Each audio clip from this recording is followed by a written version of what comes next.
Assalamualaikum. Assalamualaikum warahmatullahi wabarakatuh. Alhamdulillahi rabbil alamin. Wassalatu wassalamu ala asyrafil anbiya'i wal mursalin wa ala alihi wa sahbihi wa barik wa sallim. Subhanaka la ilma lana illa ma 'allamtana innaka antal alimul hakim. ولا حول ولا قوة إلا بالله العلي العظيم. رب اشرح لي صدري ويسر لي أمري واحلل عقدة من لساني يفقه قولي. رب يسر ولا تعسر رب تمم بالخير. قال الله سبحانه وتعالى في كتاب العزيز قل هو الله أحد الله الصمد lam yalid wa lam yulad wa lam yakul lahu kufuwan ahad. Yang berusaha JK Masjid Banda Raya, Bapak Imam, Bapak Bilal, kalau ada datuk-datuk, tuan-tuan haji, puan-puan hajah yang dirahmati Allah, bersyukur saya kepada Allah kerana dengan limpah kurnia daripadanya dapat lagi kita ketemu pada malam ini, yang mana setiap bermula minggu lepas, setiap hari Selasa saya akan membacakan kitab Hayatus Sahabah karangan Syekh Yusuf Al-Kandahlawi. Kalau kitab asalnya bahasa Arab memang tiga jilid, ya. Minggu lepas saya bercerita pasal Umar, hari ini juga saya akan menyambung pasal Sayyidina Umar Al-Khattab radhiyallahu anhu. Saya baca balik hadisnya.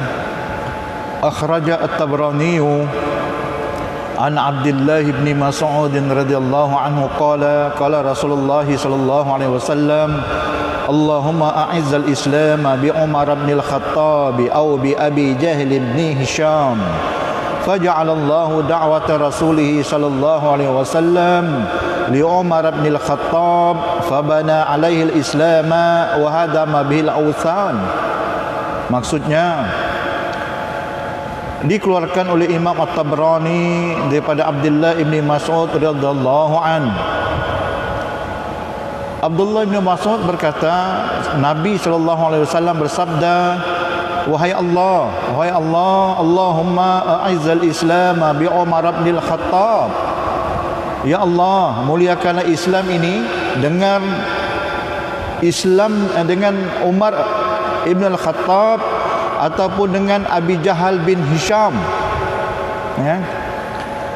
Faja'alallahu da'wata rasulih sallallahu alaihi wasallam li Umar bin Al-Khattab.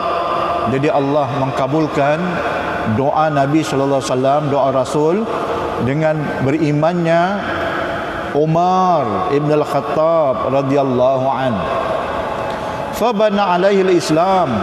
Jadi Islam itu dibina oleh Umar. Ya. Sahabat lain pun banyak, tapi hadis ini menceritakan Abdullah bin Abbas, fabana alaihi al-Islam wa hadama bihil awthan. Dihancurkan berhala-berhala. Ya. Jadi itu tuan-tuan, seperti saya sebut minggu lepas, Nabi sebut, ya, tidak ada Nabi selepasku. Kalau ada Nabi selepasku, Umar lah, ya, Umar lah yang akan menjadi Nabi. Sedangkan menurut Ahlus Sunnah wal Jamaah, orang yang paling mulia selepas Rasulullah adalah Abu Bakar As-Siddiq radhiyallahu an. Tapi kenapa disebut Umar?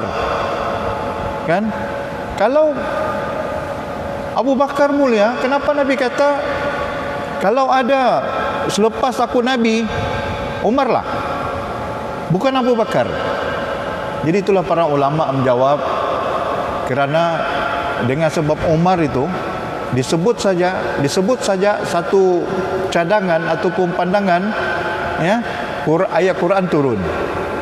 Contohnya dia kata lawit takhadna maqama Ibrahim musalla. Kalaulah kita jadikan makam Ibrahim, ya, tempat berdiri Nabi Ibrahim membina Kaabah. Bukan makam ini bukan kubur ya. Kalau kita makam kubur. Tapi makam itu tempat dia berdiri itu. Ya. Di zaman Sayyidina Umar, makam itu, tempat berdiri Sayyidina Ibrahim itu melekat dengan Kaabah. Tuan-tuan. Ya, melekat dengan Kaabah. Siapa pernah pergi Mekah akan nampak makam Ibrahim tu di tengah-tengah sikit. Tempat orang limpas melalui tawaf. Dulu melekat di Kaabah. Tapi oleh kerana dia mengganggu orang tawaf, tuan-tuan, jadi Umar perintahkan supaya letakkan di tengah sikit, yang ada warna emas tu. Itulah makam Ibrahim. Jadi bila dia pindah sebelum tu, ya, maka Ibrahim dia cadangkan supaya diambil, dijadikan sebagai tempat sembahyang. Kan kita lepas tawaf, kita akan sembahyang di belakangnya. Jadi itu adalah pandangan Umar, dan ayat Quran turun dengan pandangan Sayyidina Umar. Dengan sebab itulah kata ulama, dikhususkan nama Umar Al-Khattab radhiyallahu an sebagai pengganti Nabi sallallahu alaihi wasallam. Bukan Abu Bakar. Tapi daripada pandangan ahli sunnah wal jamaah, ya, manusia lebih afdal selepas Rasulullah adalah Abu Bakar. Ya, Abu Bakar. Jadi itulah tuan-tuan. Dan para sahabat pun memperakui tentang Umar.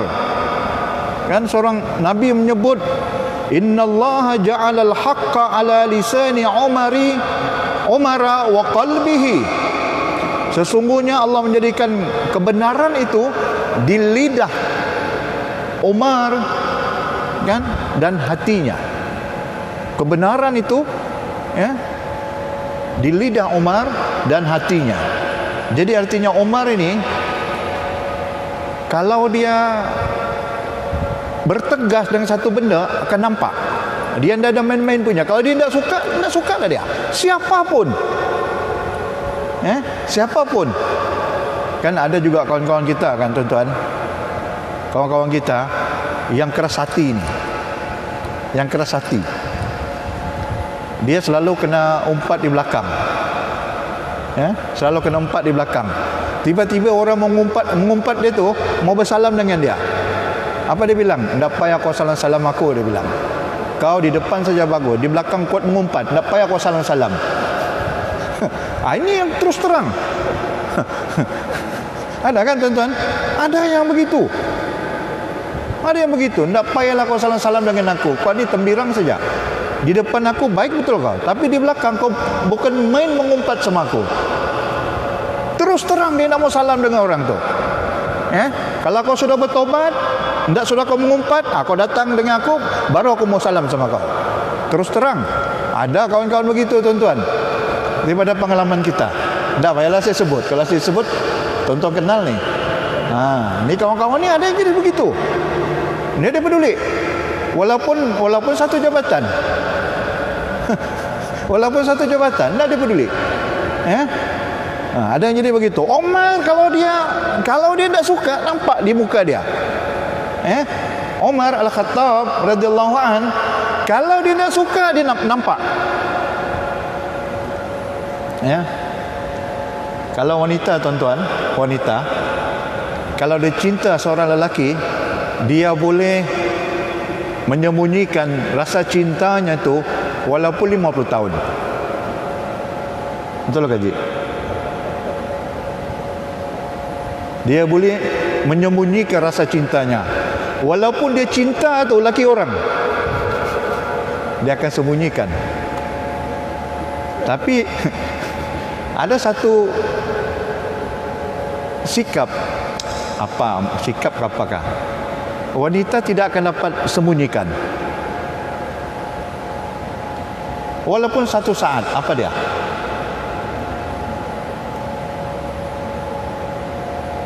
Ada satu benda, satu saat dia tak boleh sembunyikan, terus macam singa cemburu.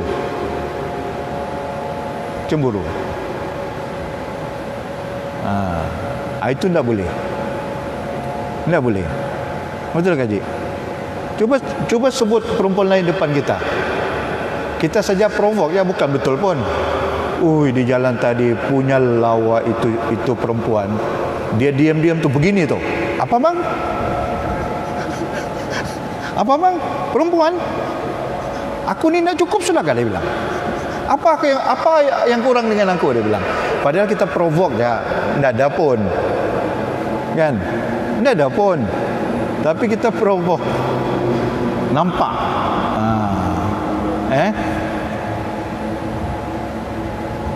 Ada saya cerita ke tuan-tuan minggu lepas tentang cerita Sayyidatuna Fatimah.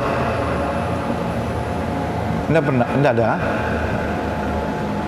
Sebenarnya Ali karamallahu wajhah, dia ni mencintai Fatimah, tapi dalam diam-diam.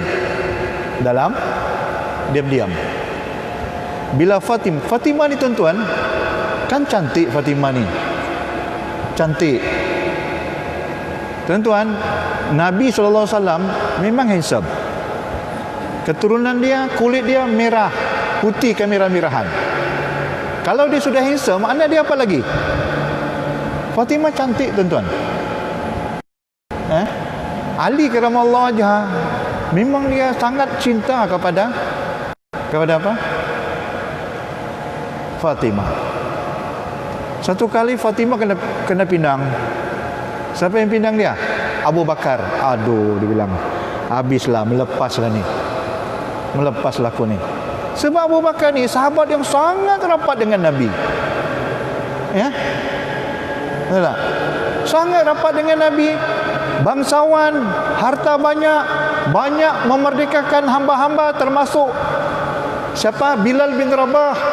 Habislah, dia bilang. Dadacan dah ni, embal nak ketahanan ni, dia bilang.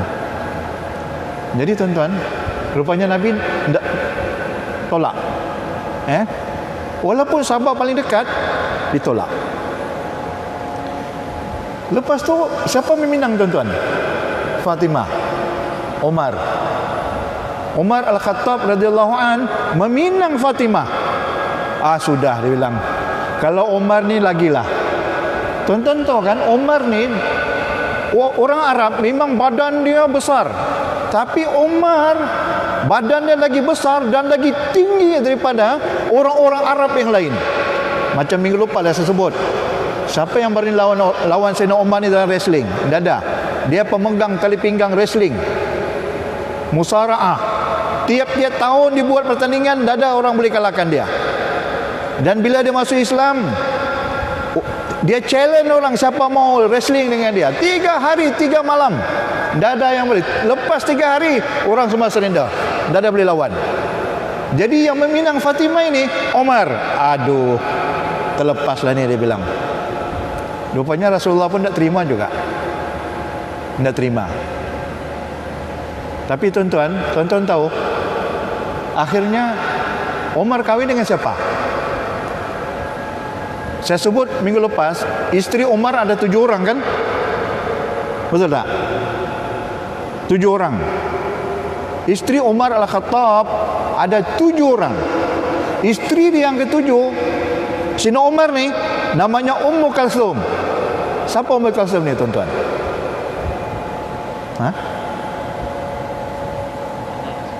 Anak Sayyidina Umar? Anak Rasulullah? Bukan. Memang ada anak dia, Ummu Kalsum. Umar kahwin dengan anak Rasulullah bernama Hafsah. Dia tidak kahwin dengan anak Rasulullah bernama Ummu Kalsum. Ya, yang kahwin dengan anak Rasulullah ni yang 2 orang hanya Sayyidina Osman, Ruqayyah dengan Ummu Kalsum lah. Tapi bukan Ummu Kalsum yang itu. Bukan. Orang Arab ni nama dia balik-balik begitu je. Ummu Kalsum, Fatimah, Ruqayyah. Balik-balik ya orang Arab. Jadi kita pun confused. Memang ada juga anak Rasulullah bernama Ummu Kalsum, tapi ada juga cucu Rasulullah bernama Ummu Kalsum. Anak Rasulullah kan ada 7 orang. 4 perempuan, 3 lelaki. semua 77 tu 6 tiada zuriat. Zuriat Nabi daripada Fatimah dan Ali saja. Tuan-tuan, zuriat Nabi ni daripada Fatimah dan Ali. Zainab, Ummi Kalsum tu ada anak. Itu saja Fatimah. Jadi Fatimah dengan Ali ada anak dia bernama Ummu Kalsum. Ummu Kalsum itulah yang dikawini oleh Umar. Kan? Walaupun dia tidak dapat Fatimah, tapi dia dapat Ummi Kalsum. Kan? Jadilah dia anak menantu kepada Fatimah dan Ali. Walaupun pada awalnya dia meminang Fatimah. Dia akhirnya jadi keluarga juga kepada Sayyidina Ali dan Fatimah. Mama apa dipanggil ibu mertuaku. Kan? Ibu mertuaku sebab dia kahwin dengan Ummi Kalsum. Akhirnya tuan-tuan, bila Sayyidina Umar pun kena tolak dia punya pinangan, dia siapa yang meminang? Abdurrahman bin Auf. Siapa Abdurrahman bin Auf? Jutawan Mekah dan Madinah. 2 kali jadi jutawan. Masa di Mekah jutawan, masa di Madinah pun jutawan lagi. Tengok hebatnya Abdurrahman. Jutawan lagi tuan-tuan. Dia meminang tu, dia bilang apa? Kalau aku kahwin dengan Fatimah, aku akan memberikan 100 ekor unta berwarna biru. Aina. Kalau dulu tuan-tuan, unta ni macam Mercedes lah. Macam Mercedes lah tuan-tuan. Cuba bayangkan, orang meminang anak kita, Tuan Haji, kalau pinangan saya diterima, saya akan memberikan 100 buah kereta Mercedes. Siapa nak mau? Pak Bilal lagi lah. Boleh. boleh.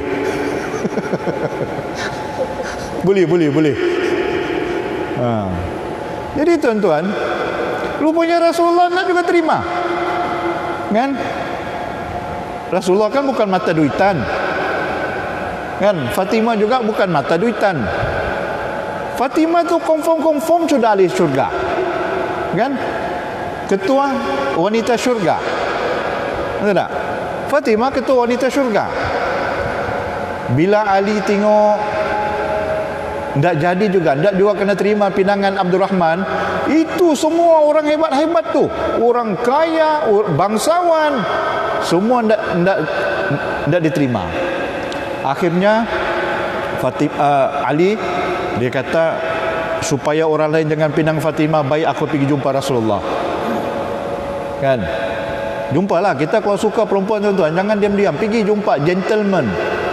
Barulah diterima. Tak diterima sudah, apa boleh buat? Betul tak? Nabi pun 2 kali meminang, tak diterima. Kan sudah saya cerita tuan-tuan. Pernah kan saya cerita dulu? Nabi meminang 2 kali kena tolak. Kan? Pertama dia jumpa bapa saudara dia Abi Talib, mau meminang sepupunya Fakhitah, namanya Fakhitah binti Abi Talib. Tak kena terima. Sebab Fakhitah ni mau dikawinkan dengan satu orang lelaki bernama Hubairah. Hubairah. Jadi Rasulullah kata apa boleh buatlah. Kali kedua tahun ke-8 Hijrah, bila Nabi menguasai Mekah balik, kan? Hubairah ni lari. Tinggallah Fakhitah yang gelarannya Ummu Hani. Ummu Hani. Bilang lagi Fakhitah bilang apa? Dia kata, ya Rasulullah, inni uhibbuka fil jahiliyah. Sesungguhnya aku ni Rasulullah mencintai engkau ketika zaman jahiliyah. Wa kaifa fil Islam? Bagaimana pula ketika sudah Islam begini? Lagi aku cinta engkau. Kata siapa? Fakhitah. Sepupunya sekali. Dia kata apa? Walakinni imra'atum masbiyah. Tapi aku ya Rasulullah, wanita yang punya anak kecil. Dia kahwin dengan Hubairah tu, ada anak kecil-kecil lagi. Wa inni khiftu ayyuzuk. Aku takut, dia kata, anak-anak aku tu menyakiti engkau. Engkau ni pemimpin besar. Lepas tu kalau kau dengan aku, banyak pula anak tiri engkau yang kau mau fikir. Jadi dengan kata begitu, artinya Fakhita walaupun dia cinta dengan Rasulullah, dengan secara halus dia menolak pinangan Rasulullah. Rasulullah pun 2 kali meminang, ditolak tuan-tuan. 2 kali ditolak. Bukan kerana cinta tu boleh bersatu. Kita cinta seorang wanita, belum tentu kita boleh kahwin dia. Ya. Nabi sangat sayang dengan Fakhita, cinta dengan Fakhita, sebab membesar sama-sama. Fakhita pun kenal Rasulullah, handsome, baik, dermawan, tapi bukan dengan sebab, bukan jodoh lah tuan-tuan. Cinta itu bukan sebab untuk dia kahwin dengan Rasulullah. Tak kahwin. Tuan-tuan. Kalau bilang anak kena cerai tuan-tuan, anak Nabi pun kena cerai. Ya? Anak Nabi pun kena cerai. Kita ada anak kita bercerai dengan orang lain. Anak Nabi pun dicerai. Ruqayyah dengan Ummi Kalsum dicerai. Jadi tuan-tuan, ini biasa. Ini kita manusia biasa, Nabi pun manusia biasa. Nabi pun kena cerai anak dia. Dia meminang pun kena tolak dia punya pinangan.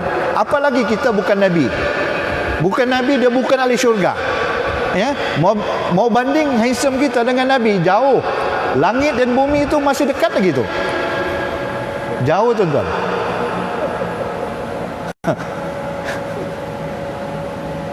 Jadi tuan-tuan, balik cerita tadi. Si Ali dia jumpa Rasulullah. Rasulullah tengok Ali ni macam ada benda mau cakap. Betul lah Pak Haji ya. Kalau orang dekat dengan kita, ada dia mau cakap, mesti kita tahu ada benda dia mau cakap ni. Jadi Rasulullah tanya, "Ya Ali, adakah kau mau cakap apa-apa dengan aku?" "Ada ya Rasulullah." "Apa kau mau cakap?" "Cakap." "Takallam." Cakap.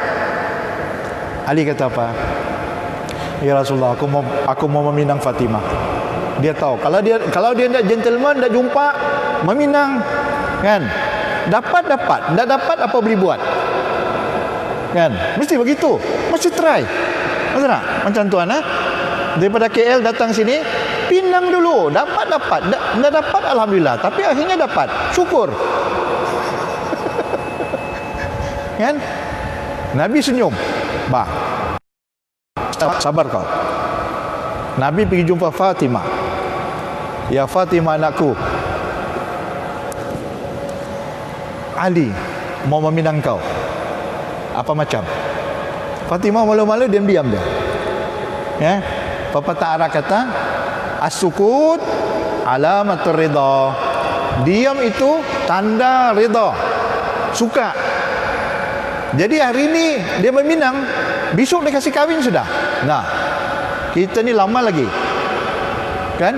Hari ini bertunang, ujung tahun baru kahwin. Orang Arab tidak begitu. Ya, zaman dulu, zaman sahabat Nabi dan Nabi.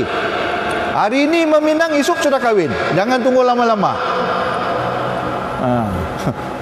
Jadi bila sudah kahwin tuan-tuan, Fatimah bilang, "Wahai suamiku Ali, kau tak sebelum kau pinang aku sebenarnya pernah mencintai seorang lelaki." Uish. Sayyidina Ali pun, "Jadi menyesallah kau kahwin denganku?" "Enggak," dia bilang. "Enggak." "Jadi kenapa kau nak kahwin dengan lelaki tu?" "Aku pinang, kau terima juga," dia bilang. Sebab kata Fatimah, lelaki yang aku cintai itu adalah yang berada di hadapan aku sekarang. Lelaki aku cinta itu adalah yang berada di depan aku sekarang ni. Itulah Ali radhiyallahu anhu. Tengok tuan-tuan, itulah dibilang kalau jodoh tidak ke mana. Betul tuan Kalau jodoh tidak ke mana, dipinanglah oleh siapapun. Kalau bukan jodoh orang tu, no. Macam cerita Sayyidina Ali pula hari ini. Sebenarnya kita mau menceritakan tentang Umar Al-Khattab radhiyallahu an. Ya. Jadi tuan-tuan, saya kembali kepada Umar. Ya. Umar ini walaupun tidak dapat Fatimah, dia dapat Ummi Kalsum. Alhamdulillah lah. Ya. Alhamdulillah. Jadi tuan-tuan, minggu lepas ada saya cerita, saya mau ceritakan bagaimana Umar menyelesaikan masalah wabak. Minggu lepas ada saya sebut kan, tuan-tuan, wabak. Dia naik takhta sebagai Amirul Mukminin, ya, tahun ke-13 Hijrah, ya, tahun ke-13 Hijrah. Masa pemerintahan dia, ya, Abu Ubaidah Al-Jarrah dihantar ke mana? Ke mana tuan-tuan? Ini panglima ini, panglima perang. Dihantar ke Syam. Dihantar ke Syam. Syam ini tuan-tuan. Di mana Syam? Jordan, tuan? Palestin. Lagi? Syria. Kalau dulu dipanggil Syam, Syam itu daripada 4 buah negara tu. Ya, Jordan, Syria, Lebanon, Palestin. Itulah dulu Syam. Sekarang berpecah jadi 4 buah negara. Jadi dia pergi tahun 17 Hijrah ataupun 639 Masihi, masa dia buat lawatan kerja, berlaku wabak yang bernama Amwas. Ain mim waw alif sin. Amwas. Amwas ni apa? Satu perkampungan yang terletak di Palestin, di antara Ramlah dengan Baitul Maqdis. Ya, Ramlah dengan Baitul Maqdis. Jadi di situ punca berlakunya wabak Amwas. Jadi tuan-tuan, dia tersebar di negeri Syam. Ya, tersebar di seluruh negeri Syam. Ini tuan-tuan diceritakan oleh Al-Imam Al-Waqidi, yang mana mati pada ketika itu, wabak Amwas itu antara 25,000 hingga 30,000 orang. Ramai tuan-tuan. 25,000 hingga 30,000 orang. Kita sekarang baru 122 orang kan meninggal. Yang kena pun lebih kurang tidak sampai 9,000. Itu tuan-tuan, mau 30,000 yang mati menurut Imam Al-Waqidi. Jadi tuan-tuan, Omar masuk kata tuan. Seperti mana saya beritahu minggu lepas, Omar tidak masuk. Kenapa? Umar Al-Khattab dia tidak masuk ke negara Syam. Sebab kalau dia masuk, inilah tuan-tuan perlunya faqih memahami keadaan. Sebagai pemimpin, kita mesti memahami keadaan. Ya, sebab pemimpin kerjanya memelihara agama, memelihara nafs, hifzun nafs, memelihara jiwa. Ya, hifzul akal, memelihara akal. Hifzun nasab, memelihara keturunan. Wa hifzul mal, memelihara harta. Jadi tuan-tuan, Umar ketika itu berhadapan dengan suasana yang genting.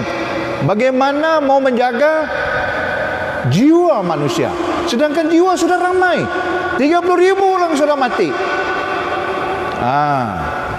Jadi dia membuat keputusan balik ke Madinah. Tapi Abu Ubaidah Al-Jarrah dia kata kepada Umar,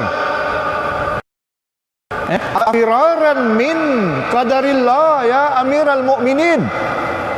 Apakah engkau lari daripada takdir Allah? Ini kan saya sebut minggu lepas kan tuan-tuan. Kata Umar, "Faradda alaihi Amirul Mukminin." Umar menjawab, dia kata apa?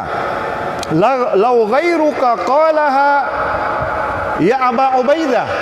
Kalau orang lain yang sebut ini wahai Abu Ubaidah, kena ni. Istilahnya begitulah. Dia kata Umar ni macam takutlah masuk dalam Syam. Kan ada orang sebut, bila masjid ditutup, kamu ni takut Allah kah takut Covid? Ada kan tuan-tuan? Takut Allah kah takut Covid? Bukan masalah takut Allah, bukan masalahnya takut Covid tidak ke masjid. Tapi ini adalah perintah Nabi sallallahu alaihi wasallam, jangan datang ke masjid. Masa tu masa bila tuan-tuan? Arahan ini. Ya, bila sejuk yang sangat. Ya. Sejuk sangat dilarang datang ke masjid. Ini zaman Nabi ni. Hujannya lebat, tidak datang ke masjid. Ada hadisnya tuan-tuan, riwayat Bukhari dan Muslim. Kalau Ibnu Abbas, dia arah tukang azan, tukar. Hayya 'alal salah, hayya 'alal falah, sallu fi buyutikum. Sallu fi buyutikum. Dia tidak ada hayya 'alal salah, hayya 'alal falah. Tukar kepada sallu fi buyutikum. Sembahyang di rumah-rumah kamu. Sebab tuan-tuan, bila hujan lebat, pasir itu menjadi licin, mengotorkan pakaian. Kalau pergi masjid, masjid akan kotor juga. Jadi disuruh sembahyang di rumah. Sallu fi buyutikum. Tapi ada satu hadis lain, riwayat Bukhari dan Muslim juga, Ibnu Umar, dia sendiri azan. Lepas azan habis, la ilaha illallah, dia sebut sallu fi rihalikum. Sembahyanglah kamu di rumah-rumah kamu. Ini dua riwayat tuan-tuan yang menyeru kepada penduduk Madinah masa itu sembahyang di rumah masing-masing.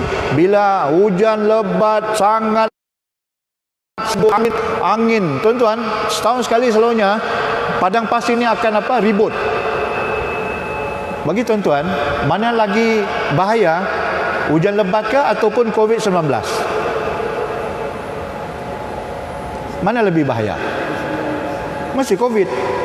COVID ini sudah mati tuan-tuan, ramai mati dah. Dengan sebab COVID, rakyat Amerika kehilangan kerja 32 juta pekerjaan. Di Malaysia pun apa kurang banyak. Bahaya tuan-tuan. Saya tengah kuliah tuan-tuan, di Surau Olivia, Kepayan. Tengah kuliah, timbalan pengurusi datang, Datuk minta maaf, ada KKM di luar, pegawai Kementerian Kesihatan, diorang mau buat sanitasi masjid. Sebab kemarin ada jamaah yang datang yang disyaki positif. Tuan-tuan, tengah kuliah berhenti. Tengah kuliah berhenti. Sebab apa tuan-tuan? Kita kuliah mau mencari pahala untuk pergi ke syurga. Ini masalah dipanggil. Masalah, kebaikan. Tapi oleh kerana ada kerosakan, ada benda yang boleh merosakkan kita, itu didahulukan. Sebab ada kaedah syarak, dia kata apa? Darul mafasidi, menjauhkan, mengelakkan kerosakan, muqaddamun, didahulukan daripada min jalbil masalih, untuk mendapatkan kebaikan. Kita mau baik tuan-tuan, mau dapat pahala, tapi ada kerosakan. Kerosakan itu didahulukan daripada kuliah. Jadi saya terpaksa berhenti kuliah tuan-tuan. Tengah-tengah kuliah, seronok bercakap, berhenti. Sebab apa? Takut ada COVID. Jadi tuan-tuan, siapa datang masjid, nasihat saya, bawa sejadah tu, bawa sejadah yang penuh. Yang penuh, dengan muka saja tuan-tuan. Ada saya perhatikan, yang bawa sejadah ni, bawa yang muka saja. Jangan tuan-tuan, bawa yang penuh macam ni. Sebabnya, kalau kita letak, dia bertahan di kapet ataupun di kain tuan-tuan 9 jam. Kalau kita bawa sejadah kita yang kecil tu saja, kan? Kita tak tahu dikapit tangan kita, kaki kita tu ada situ COVID, kena tuan-tuan. Tapi kalau kita tutup dia pakai sejadah yang penuh, selamat. Selamat. Saya rasa kalau ada pegawai kesihatan pun dia akan setuju dengan pendapat saya. Pandangan saya lah. Dia akan setuju. Mesti pakai yang penuh tuan-tuan. Sebab kita tak tahu, kita tak nampak itu barang. Kalau hujan lebat kita nampak. Kalau kotor, kalau jalan licin tuan-tuan, lumpur, kita nampak. Tapi COVID-19 kita tak nampak. Wabak yang berlaku di zaman Sayyidina Umar pun, Sayyidina Umar tak nampak. Abu Ubaidah Al-Jarrah pun yang dijanjikan syurga, 10 orang tuan-tuan, Abu Ubaidah salah seorang yang Nabi janjikan syurga. Jadi bila Umar balik, Umar Al-Khattab balik tuan-tuan, balik ke Madinah, dia nak mau masuk dalam sebab dia merebak dalam lingkungan 1 bulan. Umar mau masuk di satu tempat, nama dia Saral, Sin Ra Rin, Saral, sempadan Syria. Sedangkan Amwas itu daripada Palestin. 1 bulan tuan-tuan. Bila 1 bulan, Imam Tabari meriwayatkan bila berlaku wabak yang sangat dahsyat tuan-tuan di Syam, Abu Ubaidah Al-Jarrah dia pun naik berkhutbah. Dia kata apa? Ayuhan nas, wahai manusia, inna hazal waja', dia kata penyakit ini rahmatum bikum, merupakan satu rahmat kepada kamu. Kata siapa? Abu Ubaidah Al-Jarrah. Wa da'watu nabiyikum, ini doa nabi-nabi kamu. Wa mautus salihina qablakum, dan kematian orang-orang saleh sebelum kamu.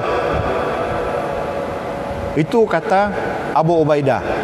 Jadi tuan-tuan, tak lama Abu Ubaidah pun terjangkit, dia pun meninggal dunia kena wabak. Kena wabak. Dia berada di dalam. Berada di dalam. Dia kena wabak, dia pun meninggal. Naik siapa tuan-tuan? Naik Muaz bin Jabal. Abu Ubaidah sahabat yang besar, naik lagi Muaz bin Jabal, juga orang besar yang dekat dengan Nabi sallallahu alaihi wasallam. Diutus oleh Nabi ke Yaman, untuk mengajar orang-orang Yaman tentang Islam. Masa dia mau pergi ke Yaman, Nabi pegang dia punya unta. Wahai Muaz, mungkin kalau kau balik ke Madinah, engkau tidak akan ketemu lagi dengan aku. Artinya Nabi akan wafat. Kalaupun dia sudah balik pada Yaman, engkau tak akan jumpa lagi aku, wahai Muaz. Tapi Nabi berpesanlah kepada dia. Sahabat Nabi tuan-tuan, Muaz di atas, Nabi di bawah, pegang tu, menasihatkan Muaz. Dia naik pula jadi jeneral. Dia pun berkhutbah seperti mana Abu Ubaidah berkhutbah. Dia kata, ayuhan nas, wahai manusia, inna hazal waja' rahmatum bikum, penyakit ini adalah satu rahmat bagi kamu, kata Muaz. Wa da'watu nabiyikum, doa nabi kamu. Wa mautus salihina qablakum, dan merupakan kematian orang-orang saleh sebelum kamu. Jadi tuan-tuan, Muaz pun meninggal kerana apa? Wabak. Anak dia Abdurrahman pun meninggal sebab wabak. Sahabat bernama Syarhabil bin Hasanah meninggal juga pasal wabak. Al-Uqail bin Al-Abbas, sahabat juga meninggal pasal wabak. Abu Jandal bin Suhail, sahabat Nabi juga meninggal sebab wabak. Jadi tuan-tuan, bila meninggal sahabat-sahabat yang ramai, siapa naik? Siapa naik tuan-tuan? Yang naik Amru bin Al-As. Amru bin Al-As. Ini sahabat Nabi yang lambat masuk Islam bersama dengan Khalid Al-Walid. Lambat durang masuk Islam. Tahun 7 Hijrah baru masuk Islam. Tuan-tuan, jadi bila dia naik jadi panglima perang tuan-tuan, pendekatan dia lain. Dia bukan pendekatan tawakal. Dia berkhutbah, ayuhan nas. Ini Amr bin As. Wahai manusia, inna hadzal waja', sesungguhnya penyakit ini, dia kata, idza waqa'a bi ardin, kalau dia berlaku di satu tempat, di satu negeri, di satu daerah, fa innama yashta'ilu ishti'alan nar, dia akan yashta'il, api tuan-tuan, menyala, seperti menyalanya api, ya, seperti menyala api. Dia ada tiba-tiba kena kita, dia macam salaan api tu, kata Amr al-As, fatahassanu minhu, kamu jagalah diri kamu fil jibal, mau menyelamatkan diri daripada penyakit ini, kata Amru, mesti kamu pergi ke bukit-bukit, gunung-gunung. Dengan kata lain, putuskan rangkaian wabak ini, putuskan rangkaian wabak. Jangan kamu berkumpul ramai-ramai, putuskan, pergi kamu ke bukit-bukit. Macam kita buatlah sekarang tuan-tuan, masjid tutup, tiada jemaah, tiada Jumaat, penjarakan 1 meter, itu pun doktor kata belum selamat lagi tu, walaupun 1 meter. Jadi tuan-tuan, ada satu orang bernama dia Abu Wa'il Al-Hazali. Abu Wa'il Al-Hazali ni sahabat Nabi yang dulu masuk Islam berbanding Amru. Dia kata apa? Kazabta.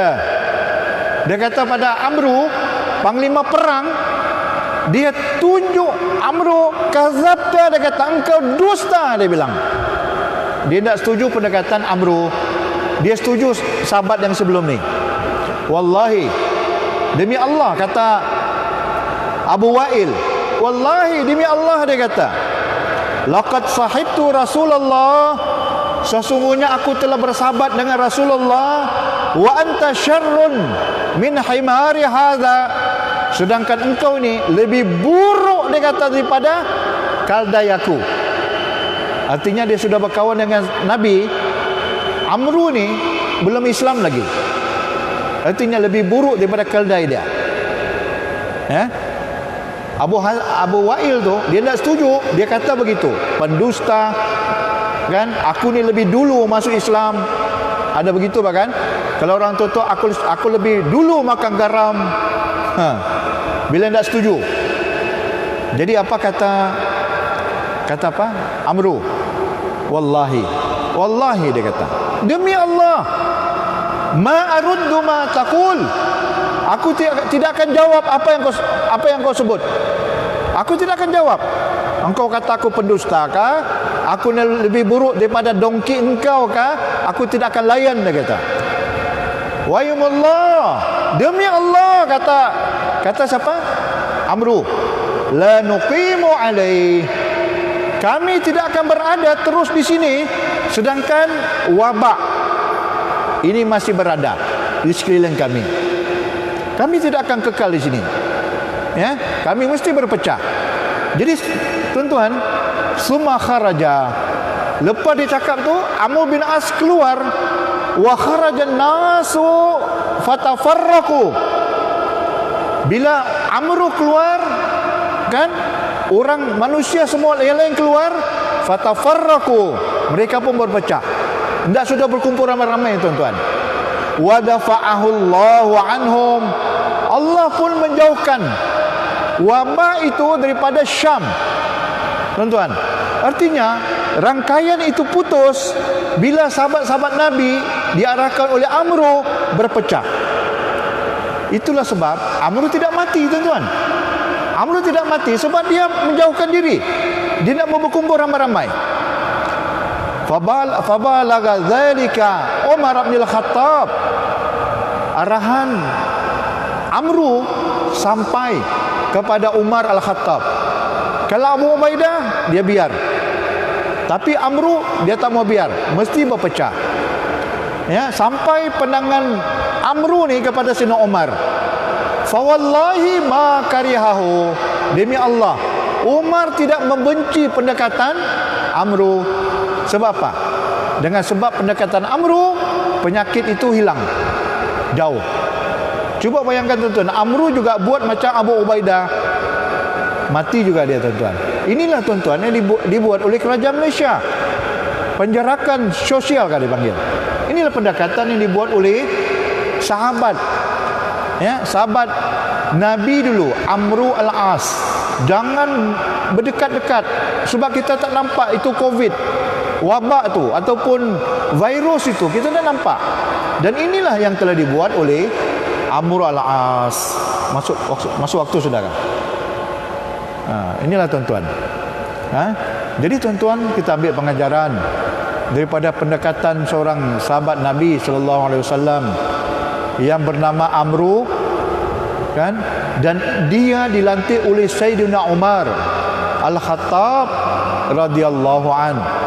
Ya, walaupun Amru ni boleh nanti insya-Allah tuan-tuan minggu depan saya cerita bagaimana walaupun sahabat melantik sahabat, sahabat juga buat salah. Ya, sahabat juga buat salah. Sampai Umar marah dan mengamuk tuan-tuan dengan Amru. Ada juga yang sahabat Nabi, tuan-tuan, saya rasa belum pernah saya cerita, dia hidup bersama Nabi, dengan sebab dia membunuh orang, dia sendiri mati dalam keadaan bukan Islam, dan kuburan tidak terima dia tuan-tuan. Terkeluar dia sendiri daripada kubur. InsyaAllah ada masa kita cerita bab tu. Yang baik datangnya pada Allah, yang tidak baik datangnya pada nafsu saya sendiri. Minta maaf banyak-banyak, seandainya ada terkasar bahasa, terlanjur bicara. Bismillahirrahmanirrahim. Alhamdulillahirabbil alamin, wassalatu wassalamu ala asyrafil anbiya'i wal mursalin wa ala alihi wa sahbihi wa barik wa sallim. Allahumma arinal haqqa haqqan warzuqna ittiba'ah wa arinal batila batila warzuqna ijtinabah. Allahumma la sahla illa ma ja'altahu sahla wa anta taj'alul huzna idza syi'ta sahla. Rabbana atina fid dunya hasanah wa fil akhirati hasanah wa qina adzaban nar. Wa sallallahu ala sayyidina Muhammadin wa ala alihi wa sahbihi wa baraka wa sallam. Walhamdulillahi rabbil alamin. Assalamualaikum warahmatullahi wabarakatuh.